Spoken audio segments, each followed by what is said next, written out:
സംസ്ഥാനത്ത് ഇന്നു മുതൽ കനത്ത മഴയ്ക്ക് സാധ്യത. ഇന്ന് മിക്കവാറും ഈ വിദ്യാഭ്യാസ സ്ഥാപനങ്ങൾക്ക് അവധിയുണ്ടാകും. അതിൻ്റെ ഏറ്റവും പുതിയ അപ്ഡേഷനാണ് ഇന്നൊരു വീഡിയോ ഭാഗത്തെ. വീഡിയോയിൽ മുൻപ് വീഡിയോ ലൈക്ക് ചെയ്യുക, ചാനൽ സബ്സ്ക്രൈബ് ചെയ്യാൻ വേണ്ടി ശ്രമിക്കുക. അങ്ങനെ ഇന്നലെ മുതൽ സംസ്ഥാനത്ത് മഴ വീണ്ടും ആരംഭിച്ചിരിക്കുകയാണ്. ഇന്നലെ മാത്രം ഞായറാഴ്ച ദിവസം കേരളത്തിൽ 11 ജില്ലകളിൽ യെല്ലോ അലർട്ടായിരുന്നു ഉണ്ടായിരുന്നത്. ഇപ്പോൾ ഇന്ന് കാസർഗോഡ്, കണ്ണൂർ ജില്ലകളിൽ ഓറഞ്ച് അലർട്ടാണ് നൽകാൻ പോകുന്നത്. കാരണം മറ്റൊന്നുമല്ല, ഈ 2 ജില്ലകളിലും ഇന്ന് അതിശക്തമായ മഴയ്ക്ക് സാധ്യത ഉണ്ടാകുമെന്നാണ് കാലാവസ്ഥാ നിരീക്ഷണ കേന്ദ്രം അറിയിച്ചിട്ടുള്ളത്. അതോടുകൂടി തന്നെ വരും ദിവസങ്ങളിലും കേരളത്തിൽ മഴയുടെ ശക്തി കൂടാനും സാധ്യതയുണ്ട്.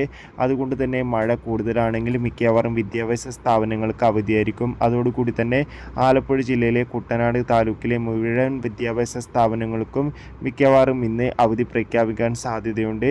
എന്തായാലും കാത്തിരിക്കാം. കൂടുതൽ അപ്ഡേഷൻ അറിയാൻ വേണ്ടി അടുത്തൊരു വീഡിയോയിൽ കാണുമ്പോൾ ബൈ.